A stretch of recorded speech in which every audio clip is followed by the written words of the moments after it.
everyone out there, how's it going? Welcome back to my channel. My name is Megan. If you are new here, if you're not new here, then as always, welcome back. Happy to have you here.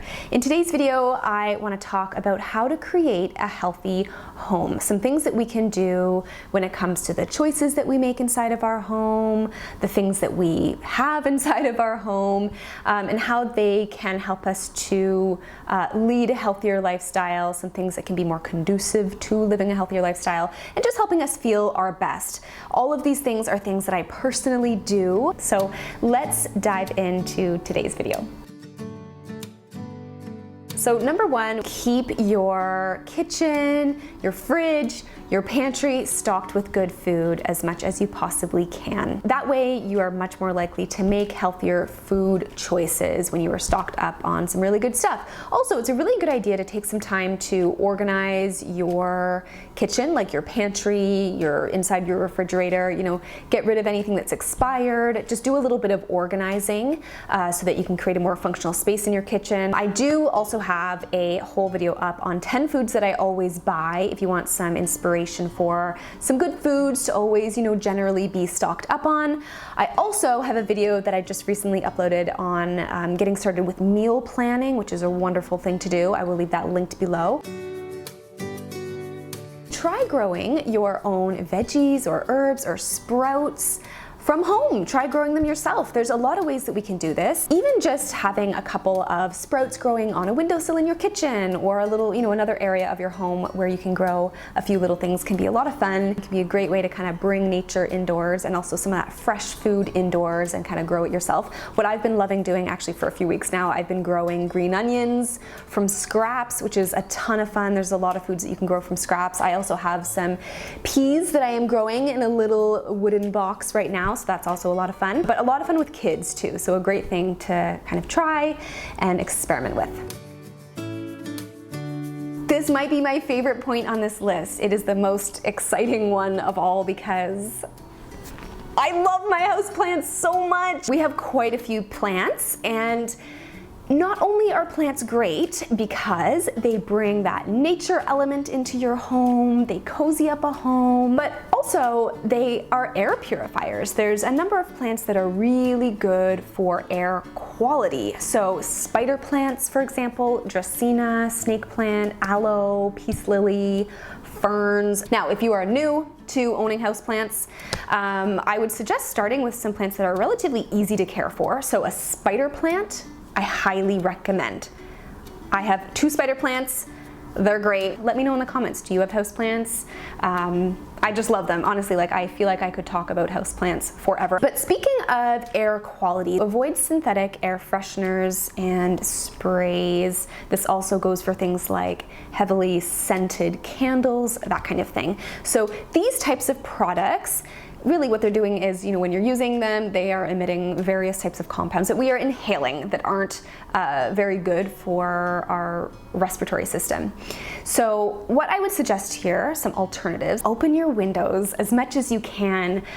Opening up your windows is just a really great way to bring some fresh air into your home. It's as simple as that. The air inside of a home can get stale and stagnant a little bit, and it's just good to, let that breeze blow through our home. Also, a great idea here is to bring in some fresh flowers. It's a great way to, bring in that nature element, a bit of, beauty and color, but also a lot of flowers are quite fragrant. So that is a really beautiful thing that we can do too for the health of our home. Another option here though, use essential oils. This is a good option. You can diffuse them in a diffuser. I wouldn't suggest diffusing all day, every day. For some people, essential oils can be irritating for the lungs. So you do want to be cautious there.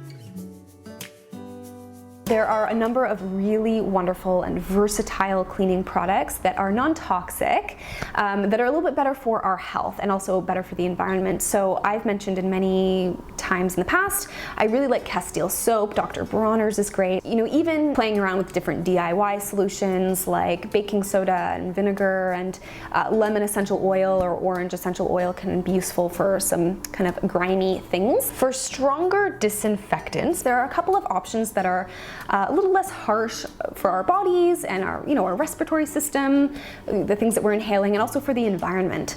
So hydrogen peroxide, isopropyl alcohol of 70% or higher is a good option here. Also using oxygen bleach instead of chlorine bleach is just not quite as harsh. Regardless, whatever type of cleaning product you prefer to use, it's just a good idea to try and avoid ones that are heavily fragranced or have a lot of artificial colors in them, or things like volatile organic compounds, VOCs, that can not be good for us to be inhaling.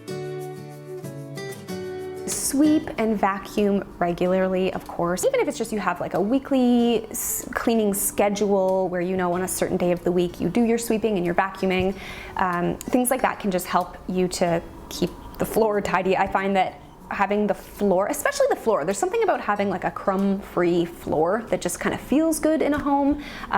Don't get me wrong, this is, there are gonna be crumbs. Also, mopping. I have this really great microfiber mop. The cloth is machine washable, which I love. It also has a refillable container where you can kind of squirt the water as you go, and you can add whatever cleaning solution that you like. And I really like it because it's not like a kind of cumbersome mop and bucket. So I actually get asked quite a lot about this. Megan, what kind of pans do you use? So we use pans called Green Pan. The original Green Pan is the company. They are non-stick, but they're made with like a ceramic. They're just free of a lot of different compounds that are not good for us to be cooking with. The Always Pan is another option too. Also, cooking with cast iron is a good option as well, or stainless steel. So there's a lot of different alternatives to the types of things that we're using in our kitchen, like saran wrap or Ziploc bags or plastic food storage containers that can be, zero waste, better for the environment, also better for our bodies, like using glass food storage containers. This is great, especially if you are reheating food in them. And also, I love my reusable silicone, it's a stasher bag it's called, so it's like a resealable silicone bag basically. However, I gotta point out here too, I just want to make sure that it's clear that, hey, you don't have to be perfect. I'm not saying you gotta switch out every single thing in your kitchen and you have to be living the cleanest, most non-toxic life. Not at all. These are just some ideas of ways that you can create a bit more of a healthier home, but it's okay if sometimes you're using plastic grocery bags, or even if you have some Ziploc bags. Don't fret, just be aware of these things, and if you can make swaps here and there, then that is awesome. We spend about a third of our lives sleeping, and it is a very good idea to invest in our sleep and to make sure that we're, as comfortable as possible at night and we're sleeping well. I have organic cotton bed sheets, and oh my gosh, they're so comfortable. I love them so much. Like every time I get into bed, especially after I have just washed them, they're just so soft. Like I really noticed a difference in, I guess, just how comfortable they were in comparison to other bed sheets that I had been using. So yes, love them. Cotton bed sheets, great. Also, cotton's nice though, I wanna say though, because it's pretty breathable, which is nice too. And linen, by the way, is really good for helping to kind of regulate the temperature so that you're not too hot, not too cold. And on the topic of bed sheets and all of that, try to get into the habit of washing your bed sheets, routinely. It's a good idea. I think that we've all been there where it's been like a few months and it's like, we haven't washed our sheets in a long time. But it just feels so good when your sheets are freshly washed. Design mindfully. Even if there's just one specific area of your home where it can be your designated calm space, this is such a wonderful thing to have. So this might be your bedroom, it could be a little nook that you have, or an area of your living room where you situate things in a way that you feel like you can just go there and you can retreat. Maybe there's a certain blanket that you have there, colors, a certain color of paint on the wall, artwork. Just focus on those types of things that bring you joy. And speaking of designing your space, be intentional about what you bring into your home, what you buy, right? The things that you're bringing home, whether it's decor related or really anything else, furniture. And you want to make sure that you're asking yourself, am I actually going to make use of this? Or do I really, really love this? Do I actually really like this? Or am I actually going to use it? And this way we can prevent the accumulation of too much stuff that will ultimately not get used or even be enjoyed. And lastly, be light conscious. Try to let in as much natural light as you possibly can into your home.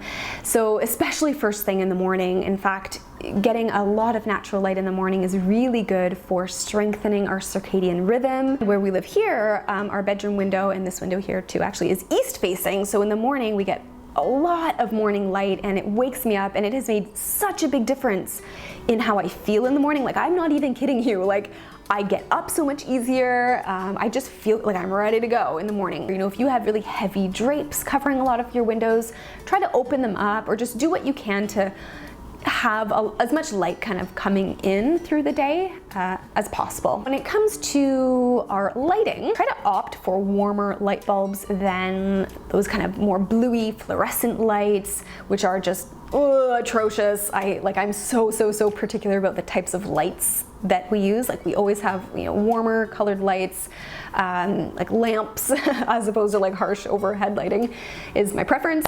And also make use of candles, especially beeswax candles, I would suggest here, as opposed to paraffin. And these are they burn cleaner. They're not as toxic, basically. So, really try to make use of candles, especially in the evening. It creates such a nice warmth. That is it for today's video. That brings us to the end. I would love to hear from you though, like I always do. Share any of your tips below or some of the things that you do to help to create a healthy home. I would love to hear from you. Leave a comment below, and I will see you all in my next video.